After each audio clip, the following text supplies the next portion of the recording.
एक हमारा शेख बैरिस्टर असदुद्दीन ओवैसी साहब और इम्तियाज जलील साहब जब पार्लियामेंट में जब दहाड़ते थे तो इन्हीं सारे बिलों को क्रॉस करने के लिए उसमें CEE हो गया, NRC हो गया, हिजाब का मामला हो गया, 3 तलाक का मामला हो गया, टोटली आपने देखा।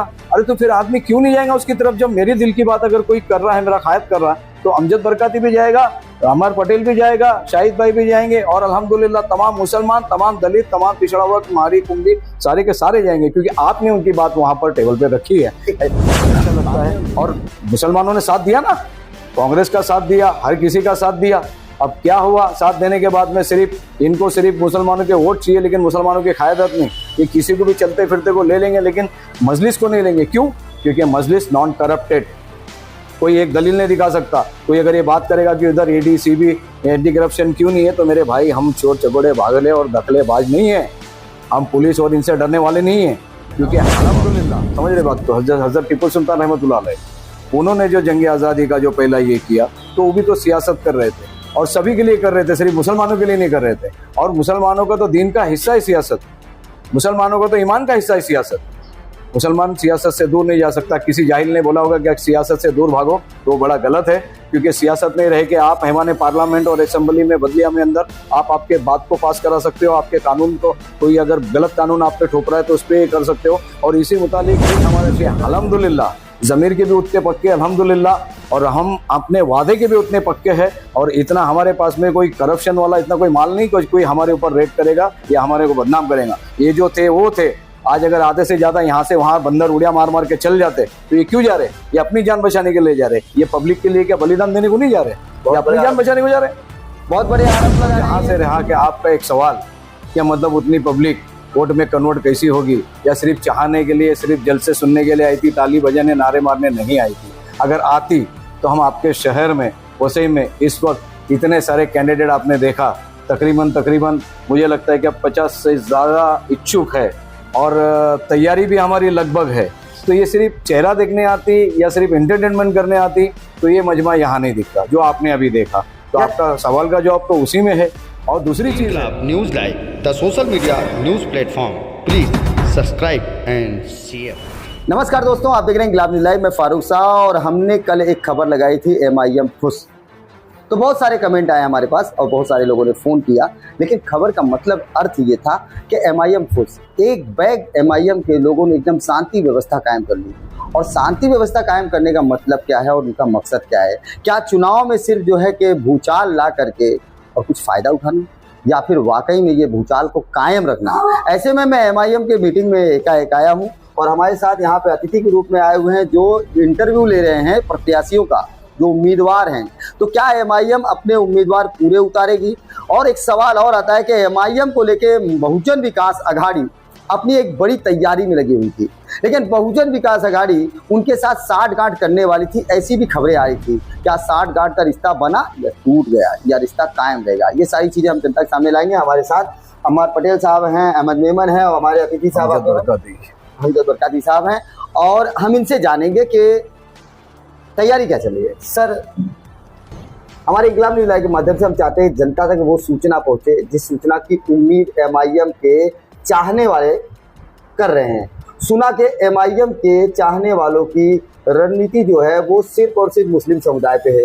सुना कि MIM के चाहने वालों की रणनीति जो सिर्फ MIM के लीडर इम्तियाज जलील साहब को देखने के लिए बेचैन होकर आई थी।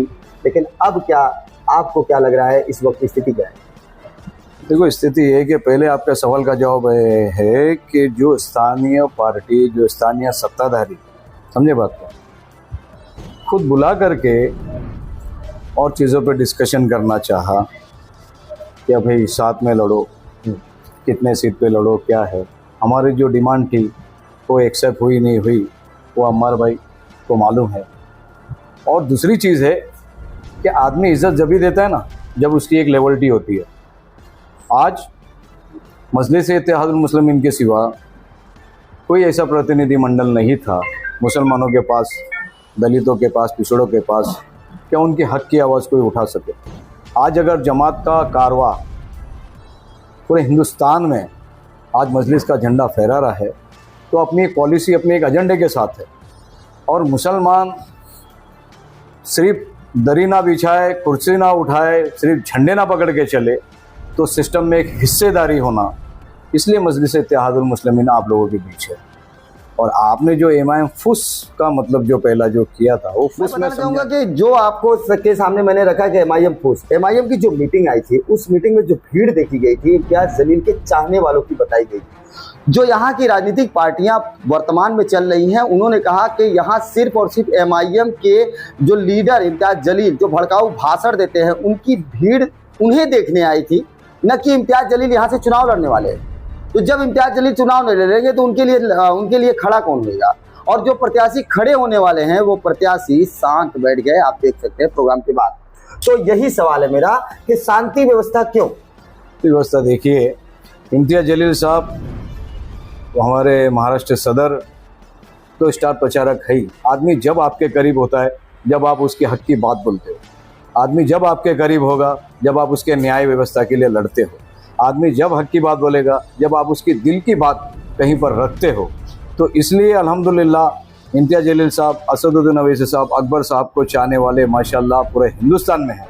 और दूसरी चीज़ है कि मजलिस इत्तेहादुल मुस्लिमीन, जैसे मैंने पहले भी कहा, क्या एक ऐसा प्लेटफॉर्म है, मजलिस इत्तेहादुल मुस्लिमीन मुसलमानों की जमात है, बेशक कोई मसला नहीं है, लेकिन साथ ही साथ जो हमारे पुराने सियासतदान जो आज से पहले जो हमारे वली अल्लाह की भी शक्ल में रहे और जो सियासत की वो हिंदुस्तान के सभी इंसानियत के लिए सियासत की। जैसे अब मैं कई बुजुर्गों के नाम गिना दूँ आपको, समझ रहे बात को? हजरत बहुत बड़े आरोप लगा रहे हैं ये दल बदलू नेताओं के ऊपर। लेकिन अब एक बात मैं जानना चाहूंगा कि बहुजन विकास अघाड़ी के साथ सुनने में आ रहा था कि आप लोग का रिश्ता बनने वाला था और सीटों को लेकर के कुछ चांसेस थे, क्या वो तय हुआ या फिर उनसे आपका कोई? बहुजन अघाड़ी ने जो डिमांड, जो चीज़ हमने बोले थे कि हमको भी साथ मिलता था, अच्छा रहता था, सारी चीज़ें एकदम बराबर थी, उनको वो हमारी जितनी सीटें थी डिमांड की, हमारे सैफ पठान भाई ने आके जो वहाँ पर बात रखी वो नहीं हुआ मामला, कोई बात नहीं है। अल्हम्दुलिल्लाह हम सक्षमता से लड़ने के लिए वसई विरार में है। और एक बात आपको साथ ही साथ बताते चलूँ कि आप देखो बहुजन विकास अघाड़ी को कितना डर है कि आप कांग्रेस से मीटिंग ले रहे तो नहीं पूछ रहे, आप शिवसेना से मीटिंग ले रहे तो नहीं पूछ रहे आपकी आवाम को।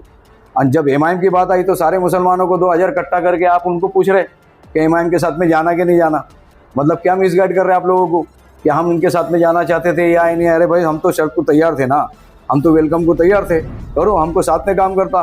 जहाँ तमाम इंसानियत का भला होता है, तमाम मजलूमों का भला होता है, मुसलमानों, हिंदू का या दलित पिछड़ों का, किसका भी अगर हमारे साथ आने से अगर मामला चलता है। देखिए साहब, सत्ता की ख्वाहिश नहीं रखती मजलिस। सत्ता की ख्वाहिश रही होती तो आज तक का तेलंगाना का मिनिस्टर मजलिस का ही रिहा होता। हम सत्ता के ख्वाब नहीं देखते, हम ख्वाब सिर्फ ये देखते कि बस अगर हमारी ताकत बनी तो हमारी ताकत को देख करके जो सिस्टम में हमारी हिस्सेदारी है, जो स्कीम, जो पॉलिसी हमारे लिए है, वो डोर टू डोर हमारे यहाँ पर पहुँचाए आप। क्योंकि हम भी पहले शहरी का हम लोग मर्तबा यहाँ पर रखते हैं, हम भी टैक्स पेयर है, हम भी जो आप जितना हिंदुस्तान तुम्हारा है उससे कई ज़्यादा अल्हम्दुलिल्लाह हमारा है, हमारा भी हक उतना ही बराबर है। तो फिर आप हमारे साथ में गैर सलूक क्यों कर रहे हैं? समझे? तो ये सिस्टम में आवाज़ उठाने के लिए और ये सारे मुद्दे रखने के लिए, खाली गटर नाले नदी बनाने के लिए नहीं है भाई। ये चीज़ें तो होती रहेगी, ये आपका टैक्स पेयर का पैसा आपके लिए यूज होता रहेगा, लेकिन जो मेरा मान सम्मान है तो अल्हम्दुलिल्लाह ये सिर्फ आपको मजलिस इत्तेहादुल मुस्लिमीन नहीं दे सकती। फिलहाल आज की रिपोर्ट में मैं आपको बताना चाहूँगा कि एमआईएम के साथ बहुजन विकास अघाड़ी की साठगांठ नहीं हुई है। वहीं अब कल इनकी एक मीटिंग में डिसाइड होगा कि कितने उम्मीदवार इस बार चुनाव में एमआईएम उतारेगी। और एमआईएम अगर चुनाव में उम्मीदवार उतारेगी तो क्या उम्मीदवारों की लिस्ट में क्या बहुजन विकास अघाड़ी से निकलने वाले लोग होंगे या फिर भारतीय जनता पार्टी के लोग होंगे। लेकिन बड़े विचित्र मामले सामने आए हैं, क्योंकि कहीं भगवादारी तो कहीं एक कम्युनिटी को निशाना बनाया गया है।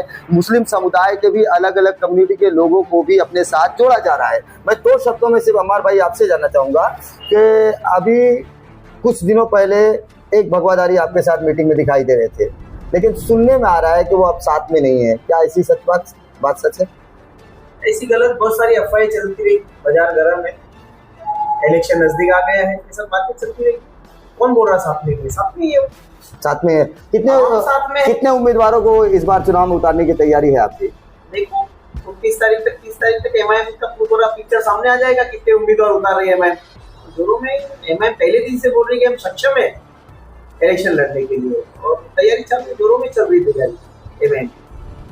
सिटी सर्वे की रिपोर्ट में हम इसी प्रकार से बेबाक खबरें सवालों के साथ लेकर आते हैं और जो नजरिया हमारे पास सामने आता है वो हम लोगों तक पहुंचाते हैं। हम एक पक्ष की रिपोर्ट, किसी समुदाय विशेष की रिपोर्ट नहीं प्रस्तुत करते, लेकिन वसई विरार की राजनीति में अब बहुत जल्द हिंदू मुसलमान जैसा मामला उभर कर सामने आने वाला है, क्योंकि MIM ओनली ऑन मुस्लिम मुस्लिम मुस्लिम करती है ही, लेकिन क्या मुस्लिमों के अलावा अन्य लोग भी उसमें शामिल होते हैं, ये देखने वाली बात है। आप देख रहे हैं इंकलाब न्यूज़ लाइव, मैं फारूक शाह। अगली खबर प्राप्त करने के लिए चैनल को सब्सक्राइब करें, लाइक करें और शेयर करें और सपोर्ट करें निःशुल्क पत्रकारिता का। जय हिंद, जय महाराष्ट्र।